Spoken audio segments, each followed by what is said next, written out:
Welcome back, everybody. It's Friday, February 17th. I am John Aravosis here with the Aravosis Report, and we are here to talk about the latest news from the war in Ukraine, as we do every Monday to Friday, 6 p.m. Eastern.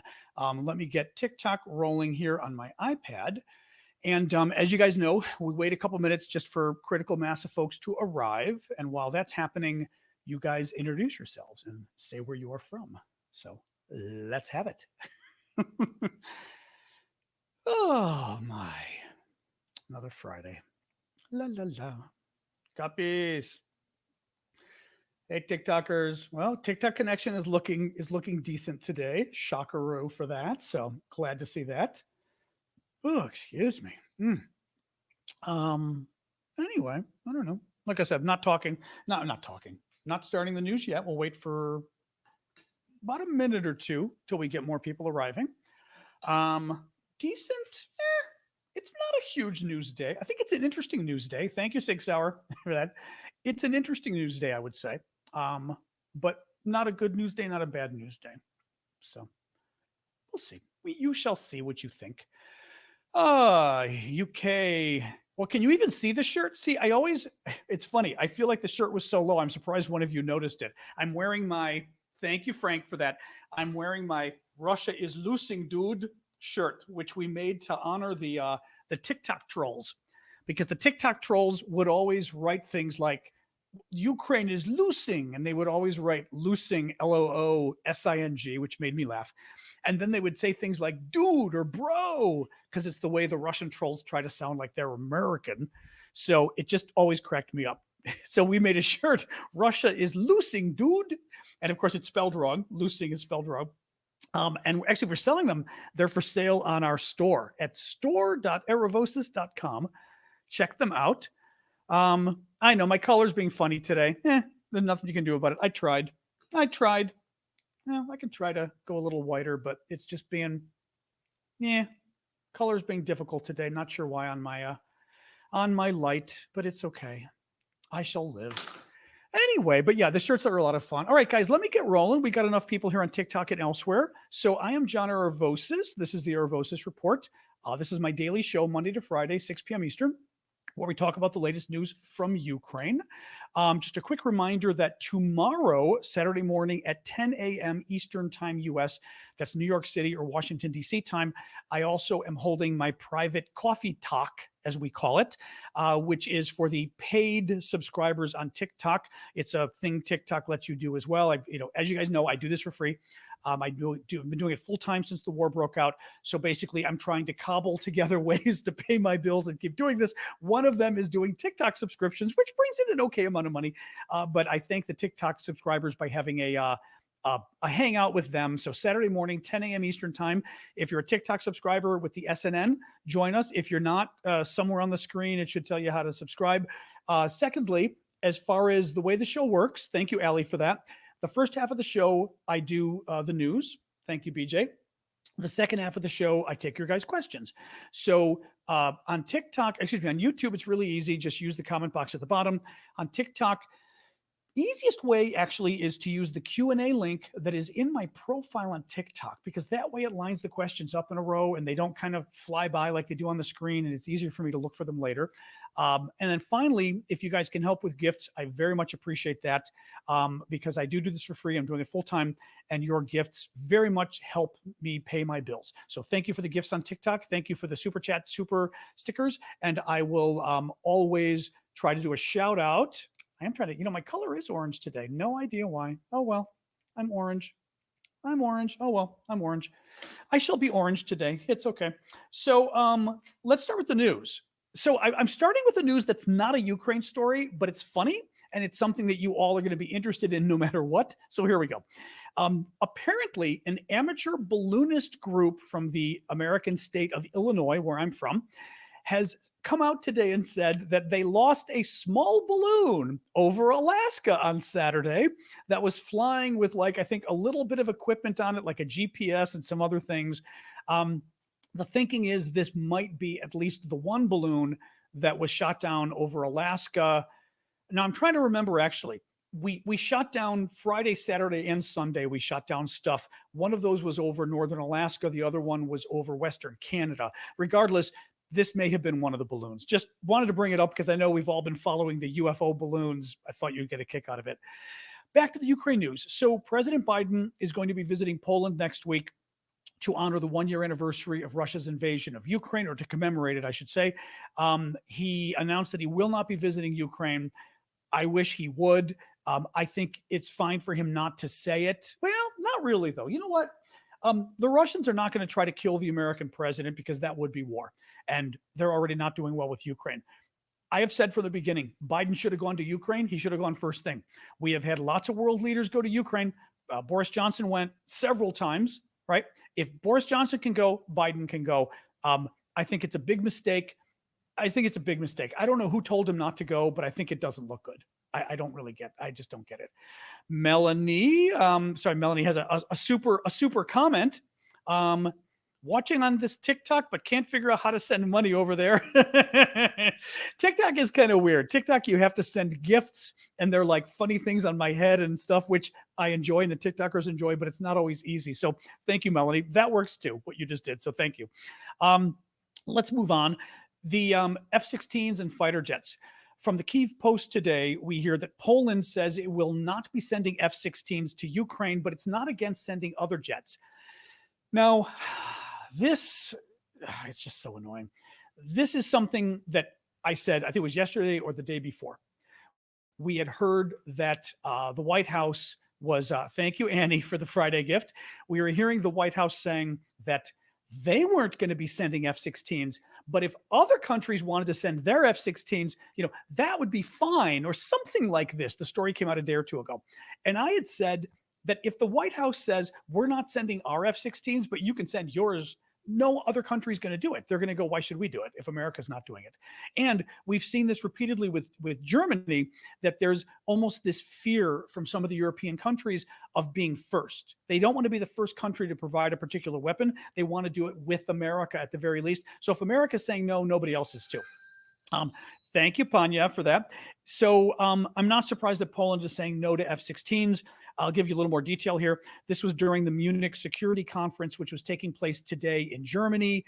I was reading today, it's pretty much described as Davos for defense. If you don't know what Davos is, then don't worry about it. But basically, a lot of world leaders, Macron was there, Schultz was there, president of Serbia, or prime minister, whatever they have, vice president Kamala Harris was there. So a lot of world leaders from all over. Anyways, at the conference today, the Polish prime minister said Poland is not open to providing F-16s to Ukraine. However, he expressed his country's willingness to collaborate with other NATO member states on providing alternative fighter jets. What that means, though, is we're not sending them unless you're sending them. He didn't say we're happy to provide other jets. He said we're happy to collaborate with other NATO countries. Even Poland, who has been really out front about supporting Ukraine, even Poland keeps playing this kind of thing. Thank you, Jesse, for the love bomb. So I don't like statements like that. It makes me think they're being scared. An initial round, this is good news here from France, an initial round of 14 French AMX 10RC light tanks, or infantry fighting vehicles, depending where you are sort of on that whole debate, has now been sent to Ukraine. They're on their way. And the good news is they're ready to be put to use because the Ukrainian troops have already finished their training on the vehicles. So that's good news.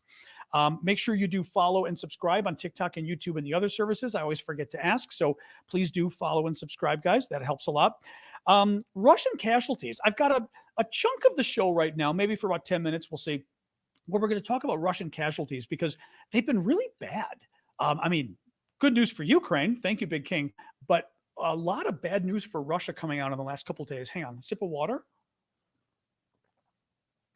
Thank you for the heart, L.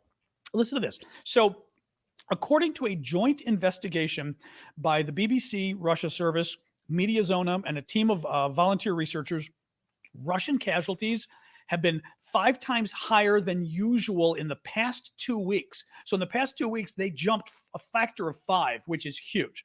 According to the report, this is the largest increase in casualties since the start of the invasion.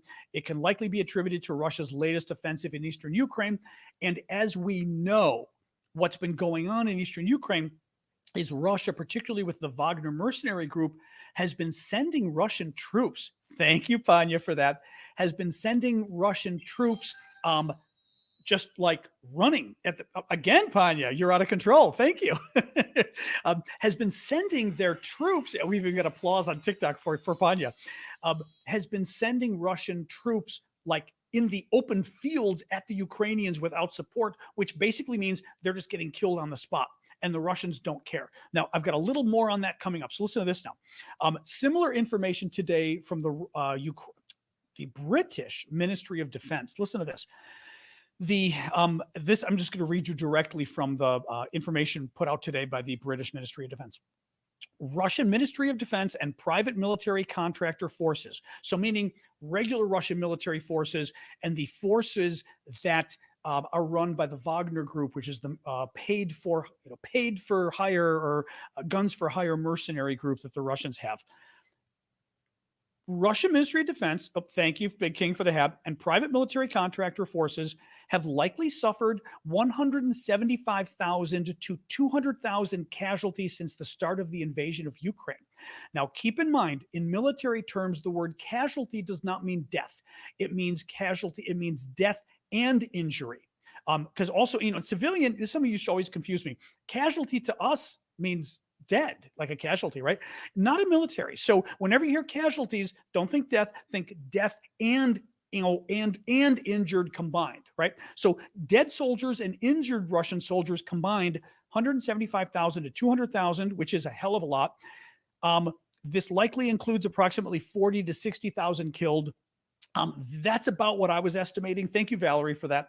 Remember, I was telling you guys when these numbers first came out a few days ago that it seems to be 1/3 of the injuries, or 1/3 of the total tends to be deaths. Anyway, this number seems to back that up. The Russian casualty rate has significantly increased since September 2022, when partial mobilization was imposed, meaning when Putin decided to have the draft for all of these unqualified guys that they didn't do training for and everything else. Casualty rate went up, big surprise. By modern standards, these figures represent a high ratio of personnel killed compared to those wounded. So in other words, more are getting killed than they should be. You should have a higher percentage of wounded and a lesser percentage of killed in that total number than what you're having. So the Russians aren't doing as well in that regard as well. This is almost certainly due to extremely rudimentary medical provision across much of the force.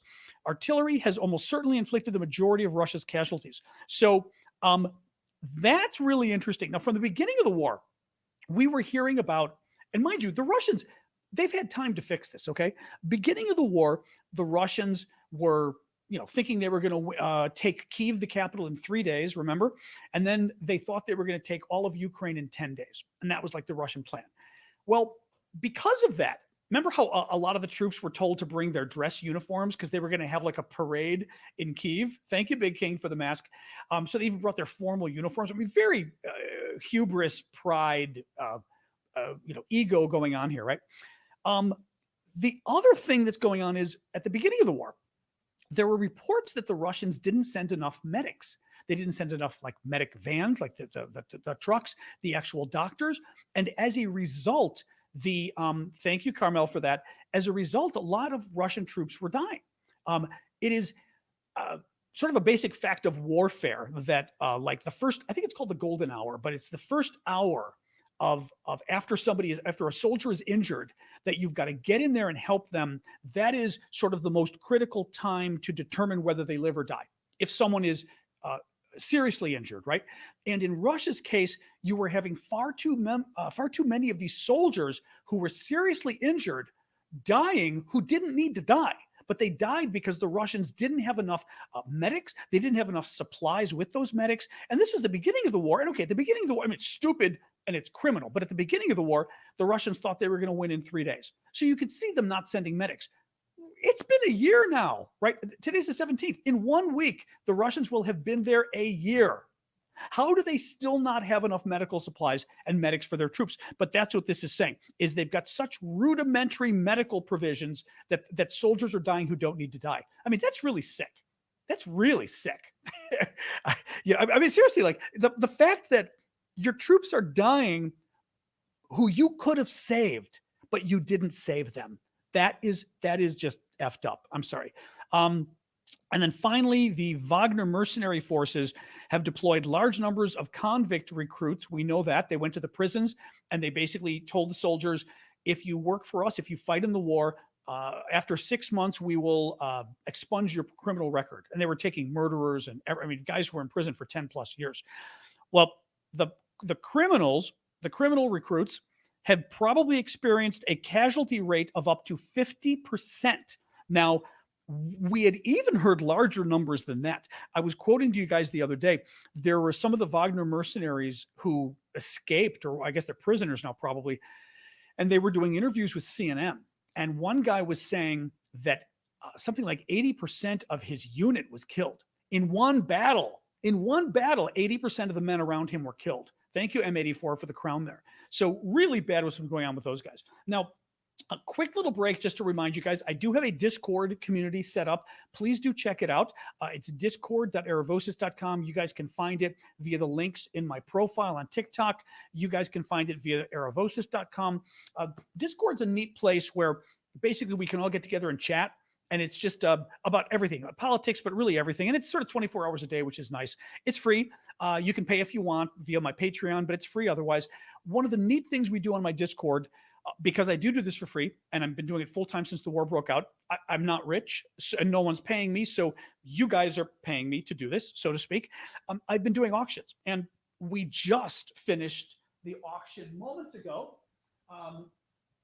And an old, I shouldn't call him old. He didn't look old to me, but his name is old. But a just retired American military guy just won our latest auction, which is shot down pieces of Russian fighter jets, a Russian fighter jet that was shot down over Ukraine.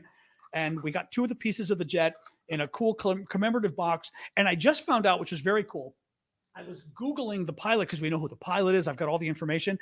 The pilot joined the Ukrainian military. The Russian pilot was shot down like March 12th or March 13th of last year. And 2 or 3 weeks later, he joined the Ukrainian military. Thank you, Al. The Ukrainians put together, I think they called it like Freedom for Russia or some unit like that. And it's Russian troops who want to fight against Russia. And the guy joined. Anyway, we just auctioned off that. We got another box coming on the last box of that. But we've also got, I'm doing a very cool Ukrainian flag that was, it's a pretty big flag, actually. It's like 3 by 5 feet, more or less. But this was knitted by a woman in Ukraine who sent it to me, which is really neat. It's an indoor flag. It's really cool and very pretty, but I wouldn't trust this outside. It's an indoor flag. And the final other thing, which literally, I just got these this afternoon, and I am very excited for our auction. Oh, the reason I'm telling you about the auction is the auction, we basically get cool stuff from Ukraine via my friend Vlad there, basically. And we auction it off. 50% of the profits go to support my work because I'm doing this for free and I need to pay the bills. 50% we channel back into Ukraine. We've bought drones. We've bought supplies for people with disabilities. We bought Christmas gifts for kids. I literally just got today. These are the Zelensky sweatshirts. Do you remember all the, I don't want to say controversy because it was controversy on Fox News, but the Fox News, not just in Fox News, but the discussion of the fact that President Zelensky kept wearing sweatshirts to President Biden, to talk to Congress, everywhere he goes, he wears sweatshirts. These are the sweatshirts. We found the company that sells them and ordered them from there. Very cool. I don't even think I've got it on here. I do have it. I can show you really quick. We've got a number of them. We're auctioning them off. I think they're very cool because they're literally I always say they're the sweatshirts, but they're not the sweatshirts. Like, it's not like Zelensky wore the sweatshirt because that would be kind of creepy. But they're literally the sweatshirts, from the company. But I'll show you really quick. You can see Zelensky with Biden, and then you see Zelensky wearing the black one down there. I'm wearing the actual sweatshirt. I tried it on. You guys can see there. But we've got black ones and olive ones, and I made sure this time we have a lot of big ones because people got very upset with me that I didn't get triple X and double XL and triple XL. We got them. So check out the Discord. They're in our VIP section this week. Next week, we'll do the auction for everybody. The VIP is people who actually pay to support the Discord, but next week we'll have it open to everybody. Okay. That's at discord.aravosis.com. Link in my bio. Link in my bio on TikTok, aravosis.com. All right, news. Let's keep up with the news. So the White House today also threw in some figures about Russian casualties, which was really neat. Really neat. The sweatshirts are being auctioned off. So it's an auction, basically. It's an auction. So it's whatever price people want to pay. Starting at $40 and then whatever people pay up, because 40 is what it costs to like buy them and ship them from Ukraine. Above 40, is just your donation to me and to the Ukrainian people that we send the money back to. Okay.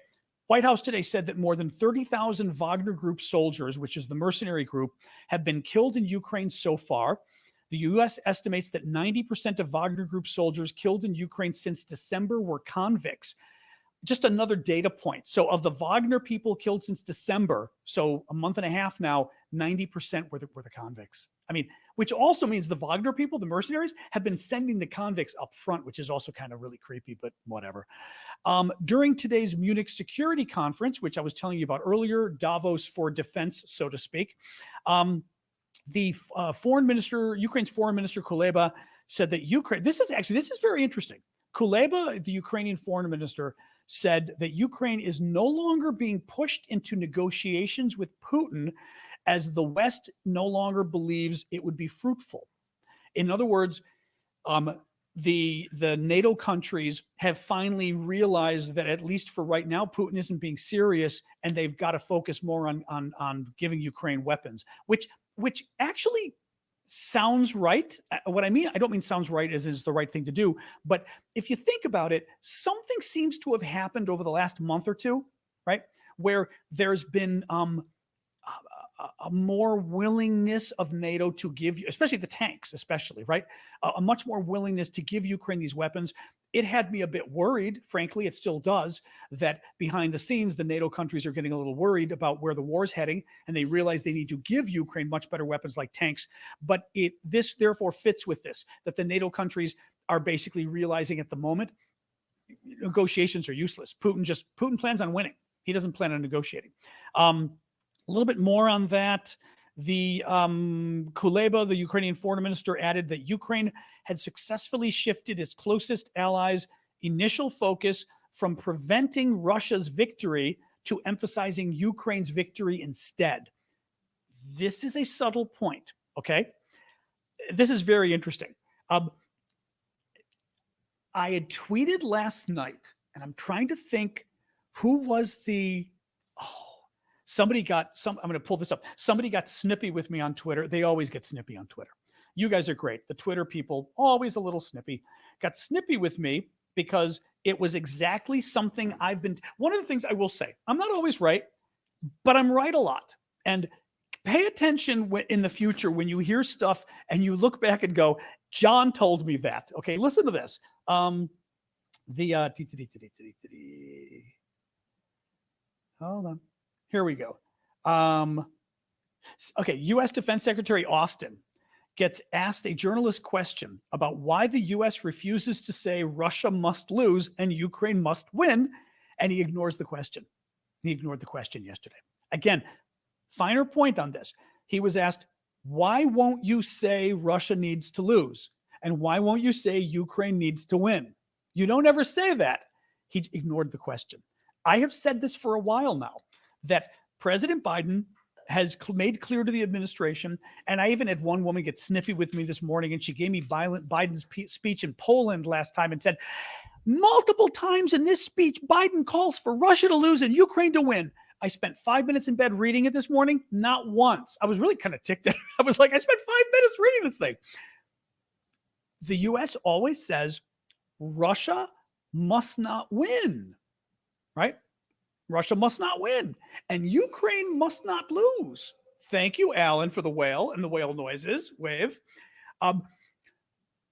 If your goal was to have a tie in Ukraine, was to have Ukraine and Russia both bat it out until both get exhausted, neither really wins, both get exhausted, and finally both feel compelled to negotiate, even though they don't want to negotiate, What would that be? You could describe it as saying Russia must not win. No, we don't want Russia to win. We want Russia to tie. So Russia must not win and Ukraine must not lose.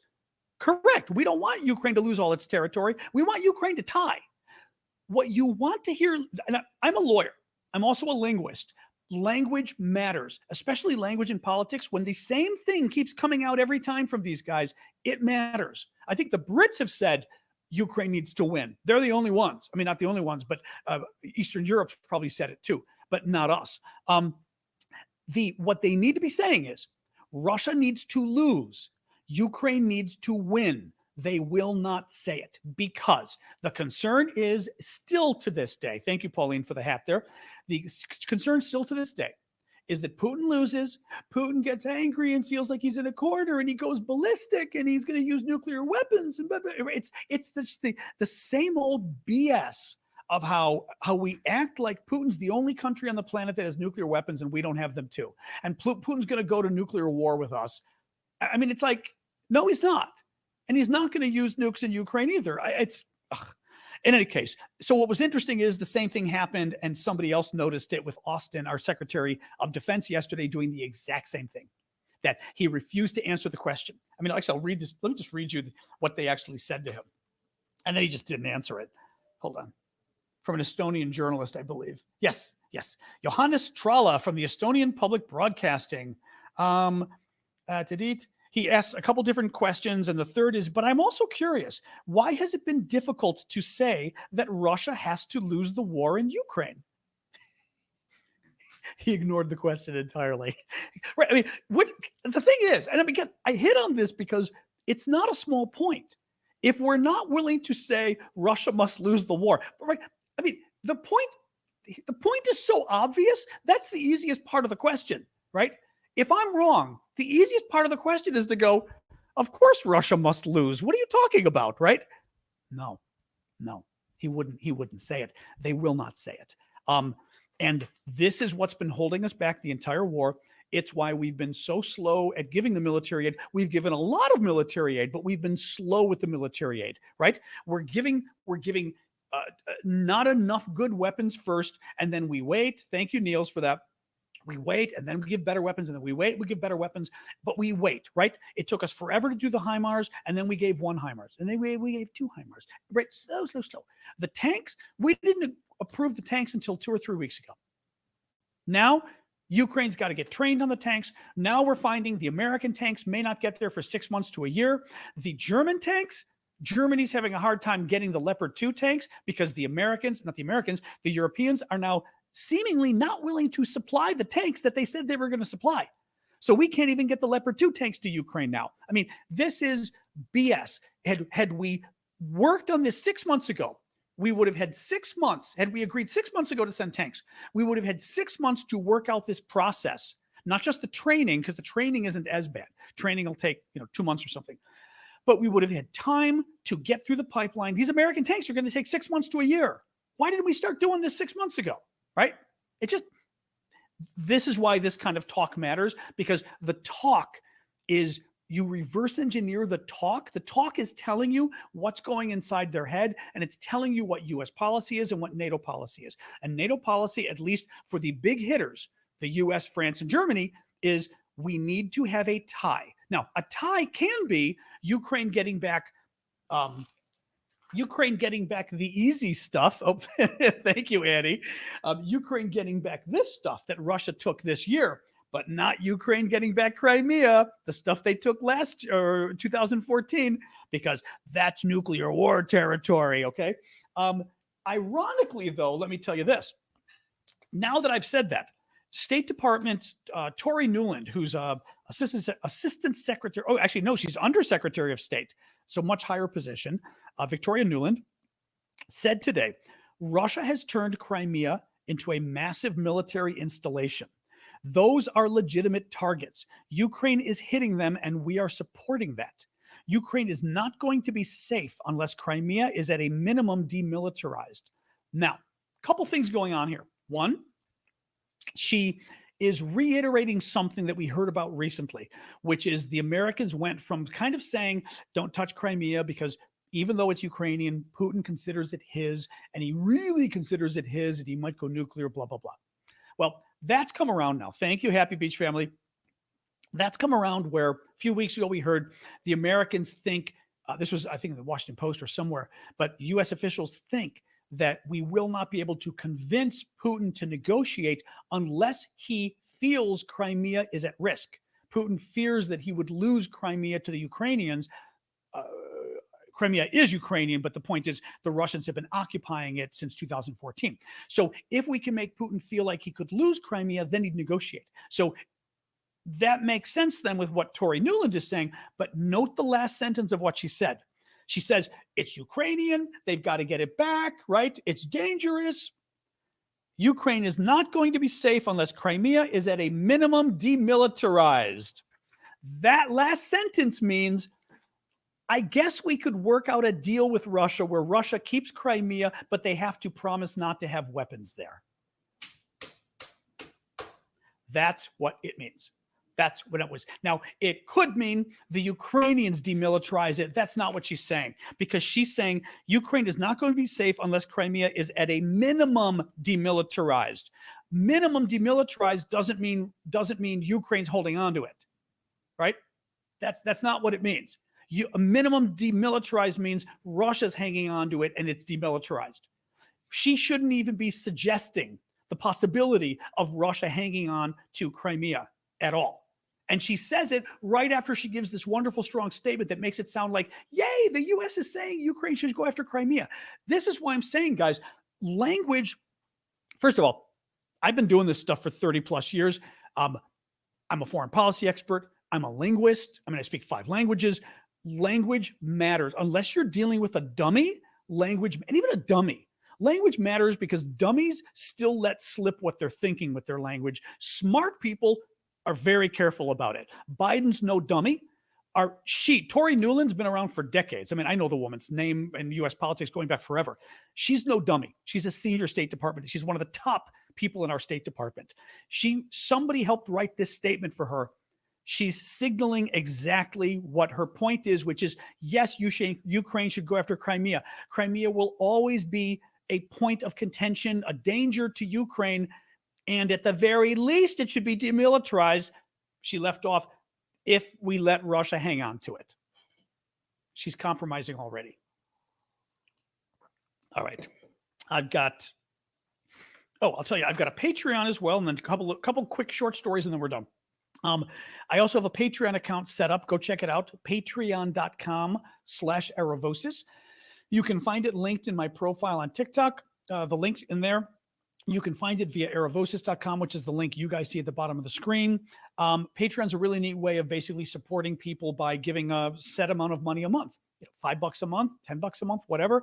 But it's a nice, from a creator's perspective, because you actually see how much money is coming each month, and it gives you a base to pay the bills, which is nice. So if you can help, if you've been watching for a while and you like my work and you can help, please do. Institute for the Study of War. This is interesting too. ISW is a big defense think tank here in Washington, D.C. They're very good. They are now saying that Russia is unlikely to meet its goal of capturing Bakhmut by February 24th, which is the anniversary of the invasion. Bakhmut is the town, Ukrainian town, here in eastern Ukraine, that the Russians have been beating the hell out of for a few months now, trying to take over.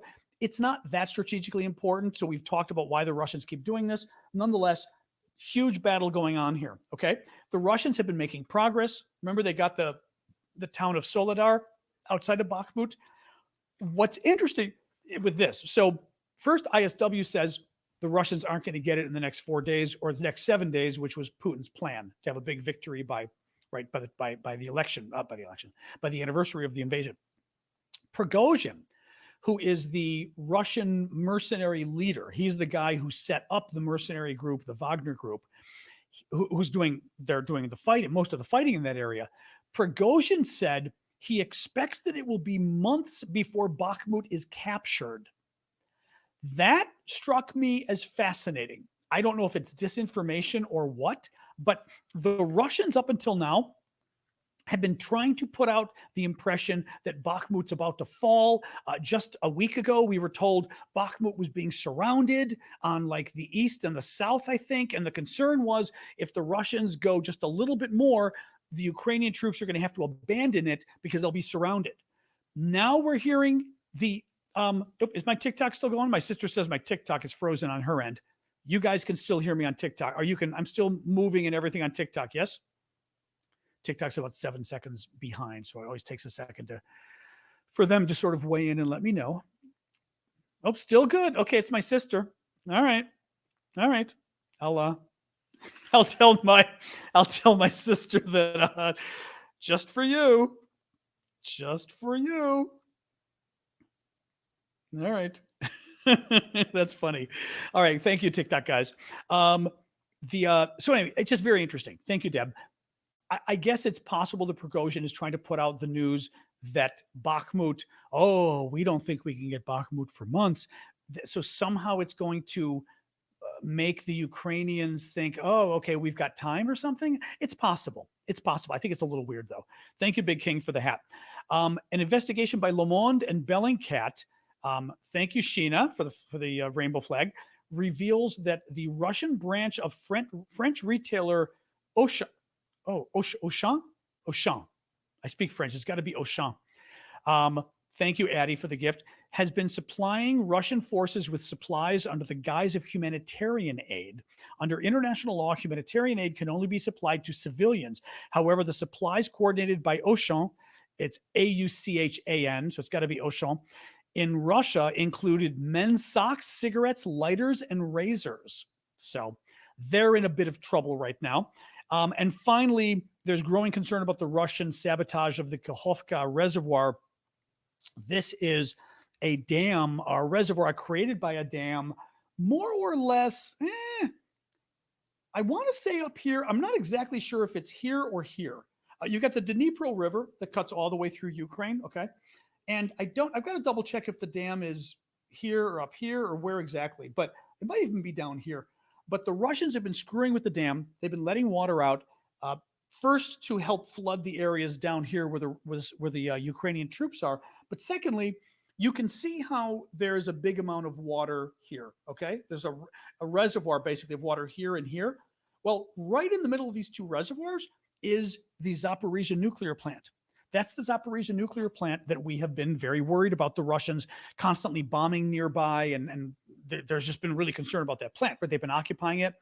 Well, if the water drops much further, you run the risk of cutting off water to 1 million Ukrainians, so they wouldn't have drinking water. That's a problem. Second problem is it potentially shuts off water to the nuclear plant, or it would shut off water to the nuclear plant, and the water is used at the nuclear plant for keeping it cool.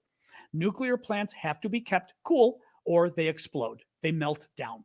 That's when you have a meltdown, is that the cooling system dies. This is what happened in Japan. The floods came in, it knocked out the power and everything, and boom, you had a meltdown, right? Because then the fuel rods overheat, they explode. China syndrome, if you remember that movie, it can cascade into even worse because the fuel rods are so hot they can then sink into the ground. They can hit the water, the water reservoir underground, and then that becomes, it's bad. There is continual concern that the Russians are doing this basically as a terrorist act. So just wanted to remind you again that that's out there to keep an eye on it. That's about it. We can switch to questions. Just to remind folks, as I said, I've got the coffee talk tomorrow we're doing, which is for the paid subscribers on TikTok, people who pay on TikTok to be a TikTok subscriber for the SNN. I will at 10 a.m. Eastern time. Please join me. We hang out and talk. We have fun. We hang out and talk. It's supposed to be half an hour. Last time I think was an hour and a half. It's supposed to be half an hour, but bring a cup of coffee. We start at 10 a.m. Eastern time US. So please check it out.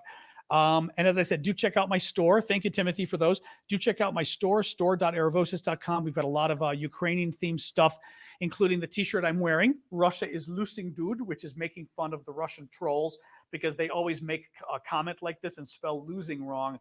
And they throw in things like dude because they're trying to sound American and they never sound American.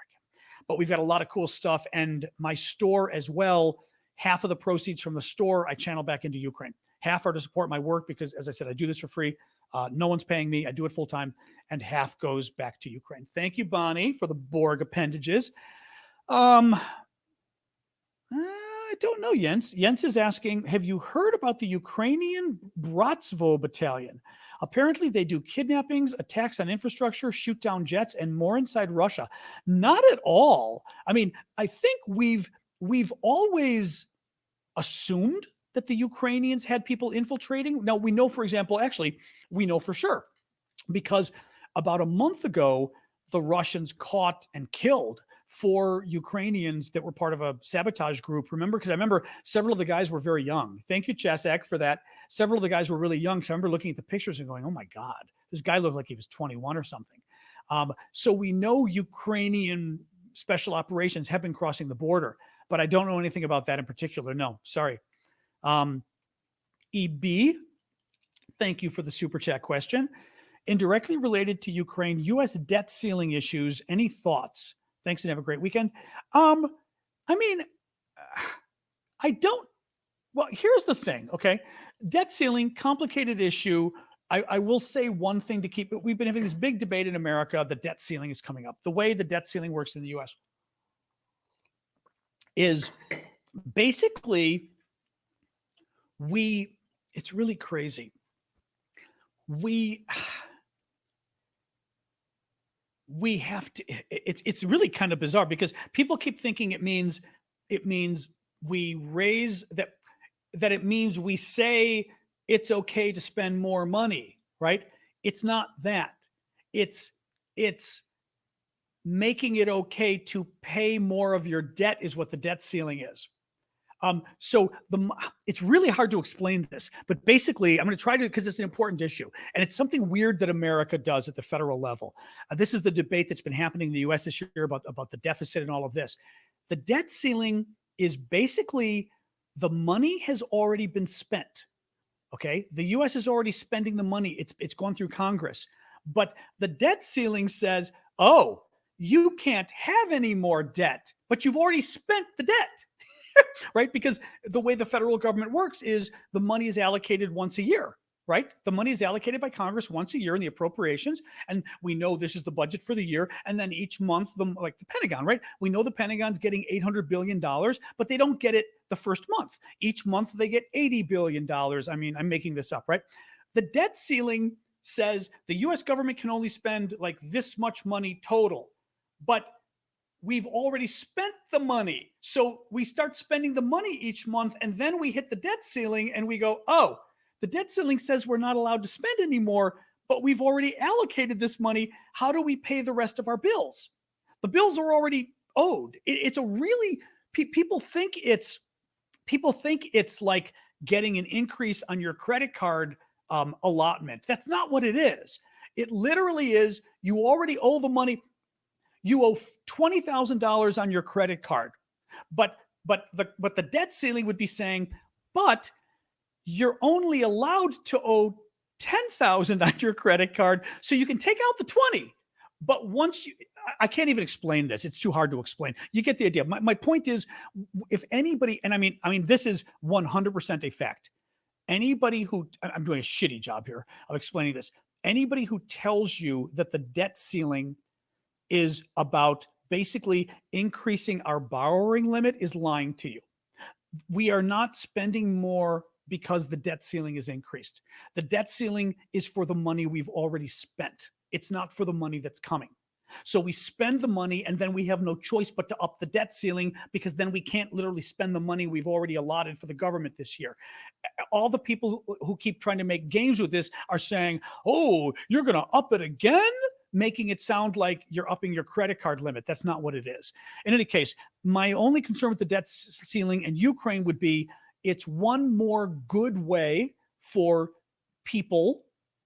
I'm not going to pick a political party, but for people who don't like Ukraine to say, well, Ukraine's costing us so much to start with. Thank you for the heart there, Iggy. Ukraine's costing us so much to start with, and now we've got the debt ceiling. We can't afford Ukraine. Look at how bad the debt ceiling is. Just trying to tie it all into America's bankrupt kind of message. So I think you will see some of the dishonest people do that, and some of the pro-Putin people will do that. Yes. Jamie J. If Russia is committing war crimes on possible terrorist acts, surely this goes beyond the war. At what point does NATO say enough is enough? Why has no one said play by the rules or we will intervene?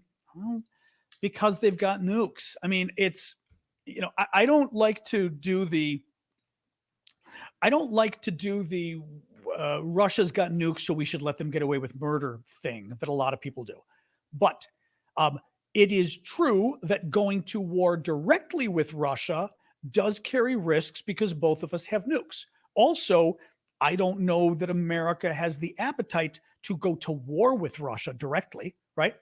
I don't know whether Europe does. I mean, maybe Eastern Europe does, but do France and Germany, even the UK? I mean, does the UK, I wonder what polls are like in the UK for literally intervening and going to war with Russia. I don't know the polls are that good for that, So that's, even if you put the nukes aside, that's a big reason why they don't do it. Now, a part of me says they should, because what's happening is we are seeing a genocide happening there.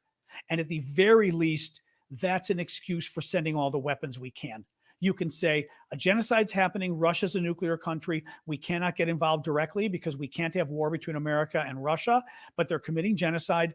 They're trying to wipe out 43 million people. They're literally kidnapping children and re-educating them like in concentration camps, something out of a mix of Nazi Germany and Stalinist Russia.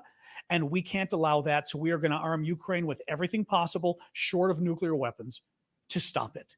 And had we done that, Putin wouldn't have been able to do a damn thing. He wouldn't use nukes because he knows. And you say, if he uses nukes, we are intervening directly and we're at war. You just say it. You just say it. Lay it down. We're intervening, and that's it. So, my point is, I don't think, thank you, Anton. I don't think we can say, let's just go in, but we can intervene in ways we haven't. Thank you, Iggy Woman, which is saying this is a genocide. It needs to be stopped. And if because of the unique situation with Russia and nukes, we can't bomb Russia, we can certainly give Ukraine the weapons to stop the genocide. And frankly, let that be your talking point. We are empowering Ukraine to stop the genocide. Who's going to stand against you, right? I mean, even around the world, the developing countries that are being a pain in the ass. Really? You're not in favor of South Africa? You're not in favor of stopping genocide? Right? I mean, I don't know. It's very annoying. It's very annoying. Thank you, mods. You're doing good. It's funny. Every time I look over and I see like an occasional nasty comment on TikTok, I see it like, poof, go away. That was very good. Whoever mod just got the blah, blah. I'm very impressed. That was very good. Just to remind folks, we're at the part of the show now where I answer your guys' questions and we talk. Thank you, Pediatric Nurse, but I still do appreciate the gifts on TikTok and the gifts on super chat and super stickers because I do this for free. And literally, you're the only ones paying me to do this, and I do it full time. So your gifts are quite literally paying the bills, and also they're nice. I think the TikTok gifts actually, I mean, yours too, but the TikTok gifts are actually kind of funny, and they break up the mood a little, which isn't a bad thing when we're talking about such serious topics. Elise. Thank you for that. Jean and Marcy. Oh, hold on. I want to make sure I didn't just. Yeah. Oops. Okay. I'm sorry. Oop. Okay. Oh, now we got lots of gifts. Nancy with the galaxy. Thank you. And the llama from Adam. I like that llama. The llama's kind of funky. All right. Elise. It's like Congress votes to charge $20,000 to our credit card, but then they need a separate vote to make the payments. That's a perfect way of putting it. It's really, this is the debt ceiling. It's crazy. Basically, right. You've already spent the money. But the debt ceiling says, thank you, Panya. The debt ceiling says, and Cheetah as well. The debt ceiling says you can't make the payments unless you get separate permission. So by not raising the debt ceiling, we are quite literally saying we're not going to pay the debt we already took out, which is why it hurts our credit ratings. It's crazy, right? Because actually, that's a good way of putting it too. the debt ceiling debate wouldn't hurt our credit rating if it was simply, oh, they want to authorize us spending more money in the future. That doesn't affect your credit rating. What affects your credit rating is not paying back the money you owe. So the debt ceiling literally, when they don't raise it, it stops us from paying back the money we owe. That's why it affects your credit. Actually, that's probably one of the better ways of explaining it, because we all understand. Thank you, Bonnie, for the applause. We all understand our credit rating in America, at least. I don't know how it works in Europe. And we all understand that the thing that screws our credit rating is not paying off a debt or paying it late. That's what will happen with the debt ceiling debate. Our debt will be paid off late, and it's going to screw our credit rating. And that's because the money's already been spent, and the debt ceiling is simply about letting us pay our debt. No, it's better than I've been doing, Elise. It's a goofy topic. It can be hard to explain, Is it the same in Europe? I wasn't sure. You guys should get rid of the debt ceiling, because honestly, deal with the debt. If you think we shouldn't be, because also, sorry, I don't want to spend the whole time on the debt ceiling, but it pisses me off. These are the same members of Congress who approve the budgets. They approve the money. And then they turn around later and go, we shouldn't increase this debt ceiling. Look at all this horrible money Congress is spending. And you're going, you're the very people who spent the money. Don't turn around 6 months later and say, oh my God, somebody spent money. You're the ones doing it. I mean, I do not think it's easy cutting the deficit, but it's the same goofballs who are making these, thank you, Erica, who are spending the money, who then turn around and go, we're not going to raise the debt ceiling because that would be spending money. And you're like, you voted for it 6 months ago. All right, Ben, why do you think the countries that pressured Germany to send and re-export tanks are now not sending their own? Could it be they don't have enough tanks to send, or are they worried about escalation? I mean, it's possible they don't have their tanks to send, but I mean, I don't know. Look, it is certainly possible. First of all, it's possible that the countries pressured Germany because they knew they didn't have tanks to send, but they figured Germany does. Maybe that was it, right? I think it's a little weird because also what we're hearing is there were a lot of at that meeting in I don't know if it was Ramstein. No, it wasn't Ramstein. I think it was before Ramstein. Ramstein was last week. It was the meeting before, the one that the tanks were approved at, right? Ramstein was just a couple days ago. The tanks were approved maybe a week before, whatever it was. And at that meeting, supposedly, maybe it is Ramstein, I'm getting them confused, there was a lot of secret agreements and promises as to the tanks that the various European countries were going to send. Because remember, that's when they said, we've got promises for 130 tanks or whatever the number was. That appears to be the number that has now backed off. That the Germans initially who came out and said, what the F? You all promised tanks. We finally said yes, and now you're not giving them. It's what bothers me too is there's also this underlying idea among all of these countries that, we can't give our weapons to Ukraine because we need the weapons to defend ourselves. Who do you think you're giving the weapons to Ukraine to defend against, right? Why do you have these weapons? Why do European countries have tanks in NATO? Who are they afraid of attacking them? There's only one country, Russia. There's literally nobody that they're afraid of attacking them, right? They're all members of NATO, so everyone's going to come to their aid anyway. But as far as who's going to attack, Hungary, idiots. They're not going to attack anybody. Turkey, idiots, but they would attack Greece. So I could see Greece, if Greece was like, we don't want to give up tanks. From Greece, I could appreciate it. But everybody else, who's going to attack you? Russia. Russia's the only country they're worried about attacking them. So they bought these tanks, and they're keeping these tanks in case Russia attacks, but they won't give the tanks now to stop Russia from attacking in a war that, if Russia wins, will inspire Russia to attack even more European countries, which puts them at the very danger that we're worried about. I mean, do you know what I mean? Like it's this concept of, why do you have the weapons in the first place, right? You're using them to defend against Russia. They would be used to defend against Russia. So it's not like they're a waste that aren't going to the purpose we need them for. That's what bothers me. They're going to the exact purpose you have these tanks for, right? And I mean, sure, France does some military things around the world. Germany, really? I mean, and a lot of these other countries, are they really that interventionist around the world anymore with their tanks? Really?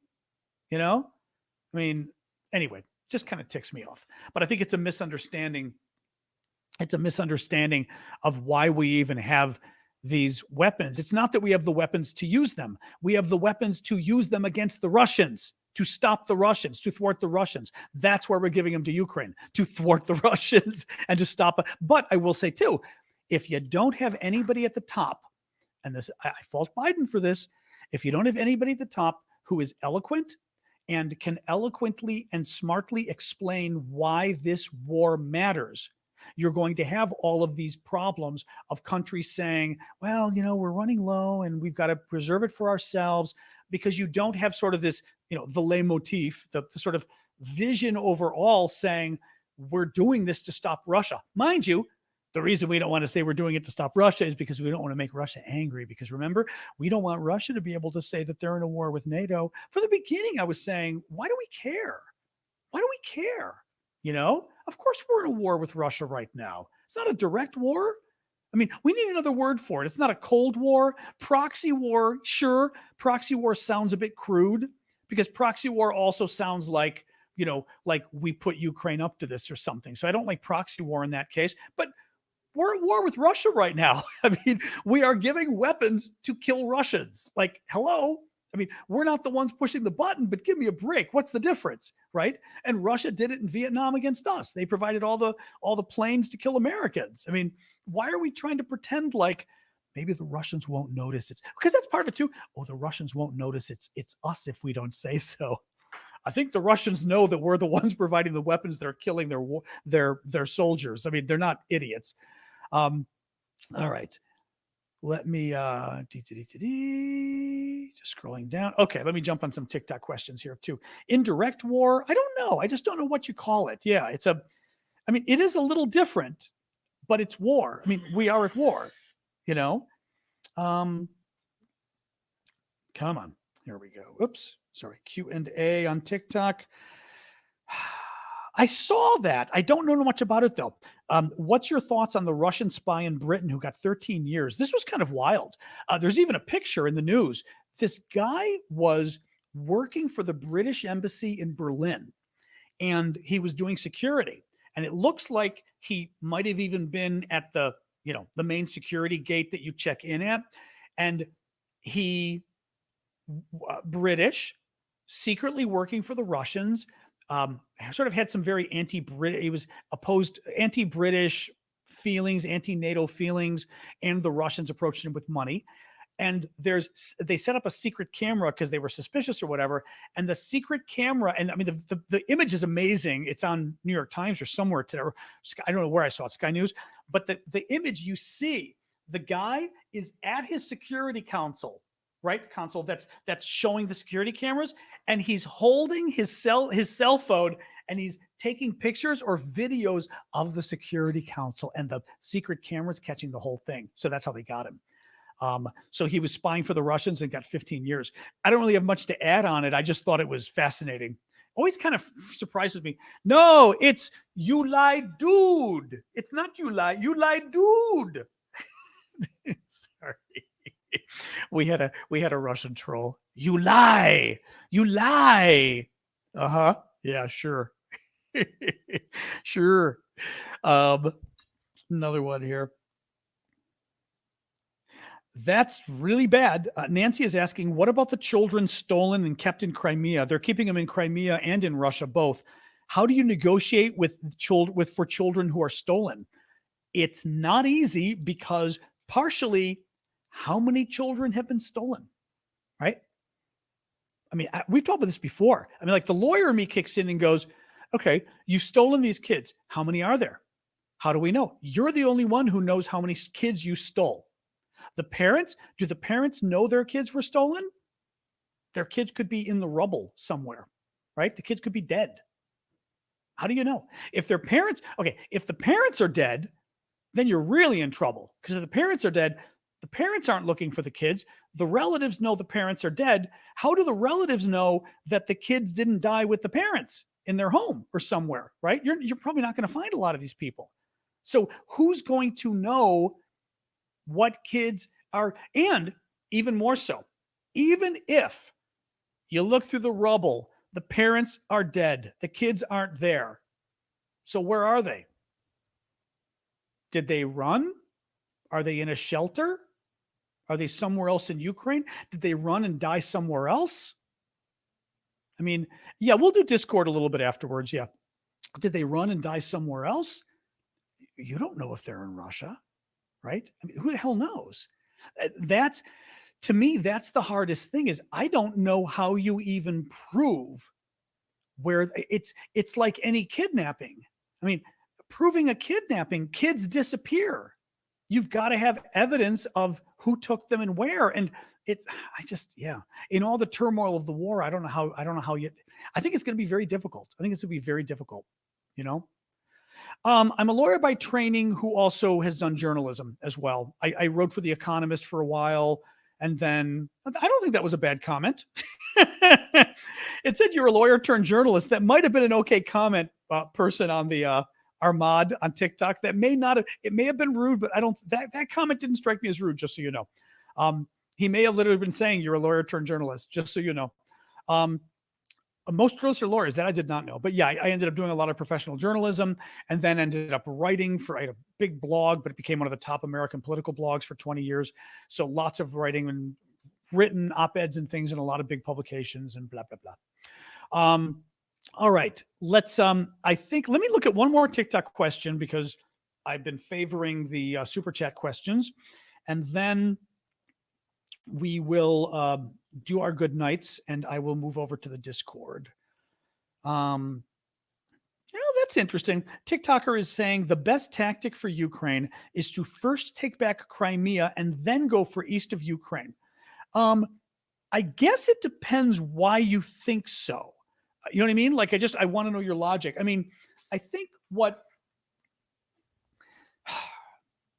lot of what people are thinking has been, again, we've got the territory Russia has taken is this and this. This is territory Russia stole in 2014, Crimea. These are 4 provinces they stole this last year: Kherson, Zaporizhia, Donetsk, Luhansk. Okay. The thinking has been, we don't know, but the thinking has been, the Russians are certainly afraid of this, that the Ukrainians may try to do a drive down into Zaporizhia.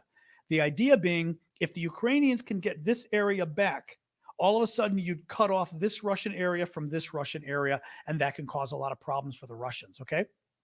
Secondly, Kherson is an interesting area to try to take back. The Ukrainians took it back above the river here, but below the river is still Russian. If the Ukrainians can make it further down here, all of a sudden, a lot of their missiles now become in range of Crimea. We won't give the Ukrainians missiles long enough to hit Crimea well because we're being little shits about it. But we've got missiles that could let them hit all of Crimea, but, you know, we're afraid of Putin.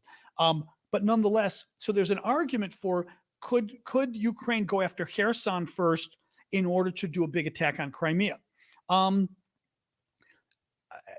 You know, it's possible Ukraine would do this first in Zaporizhia because that potentially puts Crimea more at risk because you lose the land connection to Russia here. So all of a sudden, then Crimea can only get reinforcements via that bridge that we think the Ukrainians bombed last year and may bomb again, right? So it depends kind of which way you want to do it. Or also, I'm not sure. I mean, I am not a military strategist in this regard. Thank you, Cheryl Moore.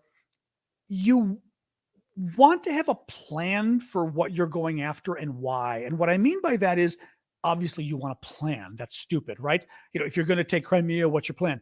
But I mean, you need a plan for, okay, we've got this whole area of Ukraine that the Russians stole, including Crimea. We want to get it all back. What's the best way to get it all back? What do we go after first? And what we go after first, we go after because it then causes it then sets us out. It sets us up nicely to take the other areas. Does that mean you first go after easier areas, and maybe easier areas are in the east? But then again, in the east, the Russians have put a lot of troops. Is easier Kherson because the Russians are in the east? You also have to calculate, well, the Russians have put a ton of troops in eastern Ukraine right now for their new offensive. How many men do we have to keep there just so that the Russians don't win in the east, but while at the same time maybe doing some other sneaky attack somewhere else? I just don't know the cost benefit of each attack. You know what I mean? But Crimea, I mean, I will say, I think a lot of people always thought of Crimea as being the last thing the Ukrainians go for because it could be very difficult. Then again, go for it sooner would be a shock to the Russians, certainly. They wouldn't expect that as much, I think. But I just don't know enough about it. We'd have to really see some of the military folks weigh in and see sort of the military strategic logic of what you go after first and how it would impact your greater goals. Roshin, what question have I missed? See Roshin with Rachel's question. All right. Okay, Roshin. Rachel Hynet. Sorry, Rachel. I kind of want to ask about UN peacekeepers and if they'd be a possibility, more so for aid delivery to the front lines and helping evacuations. Not sure if my adult brain is asking a deft. No, it's a good question. The problem is, from what we found out before looking at this, UN peacekeepers have to be approved by the UN Security Council, and the UN Security Council has Russia, America, and China on it, who veto each other's proposals left and right. China might veto, they might not. Russia certainly would, because Russia doesn't want the UN getting involved, so you wouldn't be able to get the peacekeepers. I think from the beginning, we should have had NATO peacekeepers. From the beginning, we should have said, this is great. I literally would have gone, Vladimir, I would have gone on TV and said, I want to thank Vladimir Putin for making clear that he does not plan on attacking Ukraine, because that makes this much easier. We are going to be moving American troops and NATO troops into Ukraine at the country's request. They've requested us to be stationed around the country at key areas, just to preserve the peace, because they're afraid the Russians are invading. We're afraid the Russians are invading. But the fact that the Russians have promised they're not invading means this is great. So there's really no threat of a war between the superpowers. And that's what I would have said. And between the lines, you're saying, and if Russia attacks, these are American troops and German troops and British troops. And if you blow us up, that's a declaration of war. Bring it on. But we could have done that, but we didn't want to do it. We could have. We didn't even need NATO. We could have put American troops there. You know, the Brits might have done it. You know, the Brits and the Americans might have done it. And actually, look at the other NATO allies. We might have gotten Norway. We might have gotten Poland.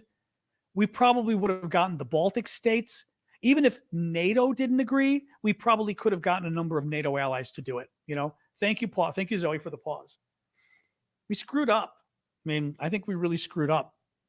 And this is also going to be an issue for how the war ends, you know, because in the end, we're going to have to preserve the peace. And I don't see how we preserve the peace. Either NATO has to accept Ukraine. Thank you, Flower Lady. Or we have to put troops there as a tripwire for a future Russian attack. Ooh, that was scary. See Elise prompt for Roshan message with Rachel question. Okay, I've got a headache even reading that. I'm assuming I just answered that. I'm going to assume I just answered that. So, all right, guys. Like I said, I think that's it for the questions. Let me do a quick recap of what we talked about today, because we like to do that every night, just in case people didn't see the whole show. You can kind of get the news in general. And then I will be back Monday night at 6 p.m. Eastern time US. And otherwise, I will be back tomorrow morning on TikTok for the SNN. If you see the little SNN next to your name, those are the paid TikTok subscribers who have chosen to pay like $6 a month to support my work on TikTok. Thank you for that. And one of my ways of thanking you is doing a TikTok little Saturday morning hangout just for you guys. So thank you for that. Okay. The news today, amateur balloonist group in Illinois says it lost a small balloon last Saturday over Alaska. Sounds familiar. Joe Biden will visit Poland next week to mark the anniversary of the invasion. The Kyiv Post says that Poland won't send F-16s to Ukraine, but they're not against sending other jets, but they do talk about coordinating with NATO. An initial round of 14 French AMX-10RC light tanks has now been sent to Ukraine, and the good news is the Ukrainians are already trained on using them, so they should be able to use them pretty quickly. Lot of information out there about Russian casualties. The total number could be as high as 200,000 now. That means 200,000 dead and wounded, which is quite significant. 60 up to 60,000 of those numbers could be dead. I always like to remind folks that in Afghanistan, a war the Russian fought for 10 years, they lost 14,500 troops were killed. Russian troops in 10 years, and that was considered devastating. It considered help bringing down the end of the Soviet Union. It was so devastating. That was 14,500 troops killed in 10 years. The Russians seemingly have lost 40 to 60,000 troops killed in 1 year. So let's see how it goes. The White House today also said that more than 30,000 Wagner mercenaries have also been killed in Ukraine so far. During the Munich Security Conference today, Foreign Minister Kuleba of Ukraine says that he is no longer being pushed into negotiations with Putin by the other Western countries because they realize the talks would not be fruitful. State Department's Tori Newland, who's an undersecretary there, a very high position, made some very good comments about Crimea, saying that Crimea is a legitimate target for Ukraine, but then ended her comments by saying, at a minimum, Crimea must be demilitarized, which makes it sound like she actually was saying that in the end, Russia could keep Crimea as long as they get rid of the weapons. That is not any position any of us should be having right now. Institute for the Study of War says Russia is unlikely, thank you, Gizmo, is unlikely to meet its goal of capturing Bakhmut by February 24th. And Prigozhin, who runs the Wagner mercenary group, says he expects that it will be months before the Russians capture the town of Bakhmut in the east. An investigation by Le Monde and Bellingcat revealed that the Russian branch of the French retailer Auchan, Ouchan, has been supplying Russian forces with supplies under the guise of humanitarian aid. That's incredibly shitty. And finally, growing concerns about Russian sabotage of the Kakhovka reservoir, which could leave 1 million Ukrainians without drinking water, but just as bad or worse, it also could cause a meltdown in the Ukrainian nuclear plant at Zaporizhia. All right, that is what I've got. I sort of forget to say this at the end, but anybody interested in more about me, more of how to help me, my Discord, my LinkedIn, my background, it's all linked in TikTok via the link in my profile, the Linktree link. Go there. Everything's linked there. For you guys, aravosis.com is the easiest way. That's the same link to my Linktree, and it's all that stuff, how to donate, how to help, but also, just background on me and stuff like that. So thank you all so much. This has been great. Friday night, I guess I could use a good weekend break. Other than tomorrow morning for the Coffee Talk, 10 a.m. Eastern Time US on TikTok for the paid subscribers. And thank you for taking the trolls on, mods. Thank you for all the gifts tonight. You were, again, very generous. I appreciate that, especially YouTube in particular. You guys were super generous tonight. I appreciate that. And I'll see you guys tomorrow, some of you, and otherwise on Monday, okay? So have a good weekend. I will go over to the Discord. I'll try to get a snack or something while we're hanging. I will go to the Discord, and we will hang for a bit. And then the Discord, we kind of chat. We chat politics, but it's usually more chatting for fun. It's like the same group of people, but we just sort of, it's like a coffee talk without coffee. It's kind of a nice, I guess it could be a drink talk. Maybe I will do that. I'll open up some of my, was it pomelo? The French apple liqueur. I think I will do that. Okay, guys. Discord's a social platform. Yeah, it's kind of hard to explain. I found Discord very confusing until I finally used it. It's hard to use at first, frankly, but once you get into it, it's almost like an old bulletin board in a way, where it's a lot of different topics. You click and then it pulls up and then you type and then somebody responds to you and somebody responds to you and it just flows down the page. And then you go and you click a different topic. Like we've got Ukraine, we've got Iran, we've got sports, we've got recipes, pets, and each one we talk about different stuff. So it's fun. It's just kind of a fun hangout basically. And then we do this where I go over and I have the mic because it's too hard to have everybody talking at once, usually 30 to 50 of us. And sometimes we talk about cadavers. That's true too.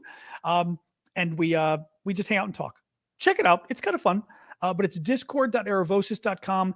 It's free. If you try it for the first time, once you sign up, look for the read me button on the left, click the read me button. It'll bring up some text, my introduction. At the end of my introduction, there's a button that says like, click here to accept the terms. When you accept those terms, then the rest of the Discord will show up. And then you'll see in the bottom left, voice channels, John's after party. This is John's after party we do over there. So you'll be able to find us there. Okay, go check it out, guys. Sayonara. I will join you in a minute. Bye-bye. And you